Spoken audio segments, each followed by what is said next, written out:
ಮುಂದೊಂದು ದಿನ ಕನ್ನಡ ಚಿತ್ರರಂಗವನ್ನ ಈ ಇಬ್ಬರು ಹೊಸ ಆಕ್ಟರ್ಸ್ ಆಳ್ತಾರೆ ಅನ್ನೋದಕ್ಕೆ ತಮ್ಮ ಡೆಬ್ಯೂ ಸಿನಿಮಾದಲ್ಲೇ ಪ್ರೂವ್ ಮಾಡಿಕೊಂಡ್ರು.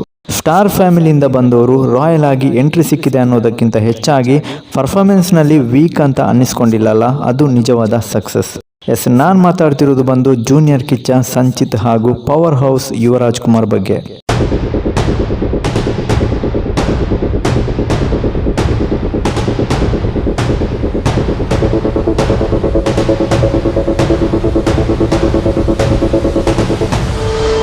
ಇತ್ತೀಚೆಗೆ ರಿಲೀಸ್ ಆದಂತಹ ಸಂಚಿತ್ ಅವರ ಮ್ಯಾಂಗೋ ಪಚ್ಚ ಸಿನಿಮಾ ಎಲ್ಲಾ ಕಡೆ ಅದ್ಭುತ ಪ್ರತಿಕ್ರಿಯೆಯನ್ನ ಪಡ್ಕೊಳ್ತಾ 2ನೇ ವಾರಕ್ಕೆ ಕಾಲಿಟ್ಟಿದೆ.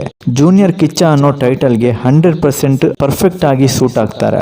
ಜೊತೆಗೆ ಪರ್ಫಾರ್ಮೆನ್ಸ್ ವಿಚಾರದಲ್ಲೂ ಬೆಸ್ಟ್ ಅಂತ ಅನಿಸ್ಕೊಂಡಿದ್ದಾರೆ ಸಂಚಿತ್ ಅವರು. ಸಂಚಿತ್ ಅವರ ಇಂಟೆನ್ಸ್ ಆಕ್ಟಿಂಗ್ ಬಗ್ಗೆ ಜನ ಬ್ಯೂಟಿಫುಲ್ ರಿಯಾಕ್ಷನ್ ಕೊಡ್ತಿದ್ದಾರೆ. ಮೊದಲ ಸಿನಿಮಾಗೆ ಈ ರೇಂಜ್ಗೆ ಪ್ರಶಂಸೆ ಸಿಕ್ಕಿರೋದು ನಿಜಕ್ಕೂ ಗ್ರೇಟ್ ಅಂತಾನೆ ಹೇಳ್ಬೋದು.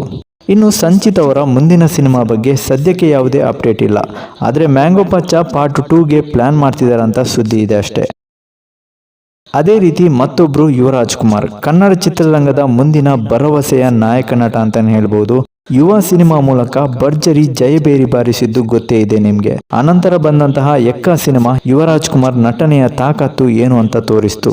ಆದ್ರೆ ಸದ್ಯಕ್ಕೆ ಯುವರಾಜ್ ಕುಮಾರ್ ಸಿನಿಮಾ ವಿಚಾರವಾಗಿ ತುಂಬಾನೇ ಗೊಂದಲಮಯ ವಾತಾವರಣ ಕ್ರಿಯೇಟ್ ಆಗಿದೆ. ಯುವ ಎಕ್ಕ ಸಿನಿಮಾ ಆದ್ಮೇಲೆ ಯುವರಾಜ್ ಕುಮಾರ್ ಮುಂದಿನ ಸಿನಿಮಾ ಯಾವುದು ಅಂತ ಒಂದು ದೊಡ್ಡ ಕ್ವಶನ್ ಮಾರ್ಕ್ ಆಗ್ಬಿಟ್ಟಿದೆ. ಇಷ್ಟು ದಿನ ಆದ್ರೂ ಈ ಬಗ್ಗೆ ಯಾವುದೇ ಅಫಿಷಿಯಲ್ ಅನೌನ್ಸ್ಮೆಂಟ್ ಕೂಡ ಆಗಿಲ್ಲ. ಆದ್ರೆ ಸೋರ್ಸ್ ಪ್ರಕಾರ ಯುವರಾಜ್ ಕುಮಾರ್ ಮುಂದಿನ cinema land lord director Jadesh Hampi ಅವರ ಜೊತೆ ಅಂತ ಸುದ್ದಿ ಇದೆ. ಸದ್ಯಕ್ಕೆ ಈ ಬಗ್ಗೆ ಯಾವುದೇ ಡೆವಲಪ್ಮೆಂಟ್ ಆಗಿಲ್ಲ. ಆದ್ರೆ ಸ್ಕ್ರಿಪ್ಟ್ ಡಿಸ್ಕಸ್ ಮಾಡಿದಾರಂತ ಮಾಹಿತಿ ಸಿಕ್ಕಿದೆ. ಅದಲ್ಲದೆ ಯುವರಾಜ್ ಕುಮಾರ್ ನಿರ್ದೇಶಕ ತರುಣ್ ಸುಧೀರ್ ಹಾಗೂ ರೋಹಿತ್ ಪದಕಿ ಜೊತೆಗೂ ಸಿನಿಮಾ ಡಿಸ್ಕಸ್ ಮಾಡಿದ್ದಾರೆ. ಸದ್ಯಕ್ಕೆ ಯಾವ ಪ್ರಾಜೆಕ್ಟ್ ನ ಟೇಕ್ ಆಫ್ ಮಾಡ್ತಾರೆ ಅನ್ನೋದನ್ನ ಕಾದ್ ನೋಡ್ಬೇಕು. ಇನ್ನು ಸಂಚಿತ್ ಹಾಗೂ ಯುವ ಮೊದಲ ಸಿನಿಮಾದಲ್ಲಿ ಸಕ್ಸಸ್ ಕಂಡಿದ್ದಾರೆ. ಆದ್ರೆ ಮುಂದಿನ ಹೆಜ್ಜೆ ಮಾತ್ರ ತುಂಬಾನೇ ಕೇರ್ಫುಲ್ ಆಗಿ ಇಡಬೇಕಾಗುತ್ತೆ. ಆಕ್ಟರ್ ಅಂತ ಅನ್ನಿಸ್ಕೊಳ್ಳೋದು ಅಷ್ಟು ಈಸಿ ಮಾತಲ್ಲ. ಅದಕ್ಕೆ ತುಂಬಾನೇ ಡೆಡಿಕೇಶನ್ ಅಂಡ್ ಟ್ಯಾಲೆಂಟ್ ಇಂಪಾರ್ಟೆಂಟ್ ಆಗುತ್ತೆ.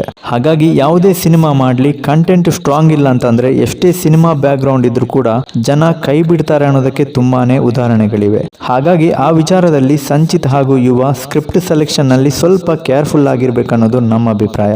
ಇದಿಷ್ಟು ಹೊತ್ತಿನ ಟಾಪಿಕ್. ವಿಡಿಯೋ ಇಷ್ಟ ಆದರೆ ಲೈಕ್ ಮಾಡಿ, ಚಾನಲ್ ಫಾಲೋ ಮಾಡಿ ಗೈಸ್.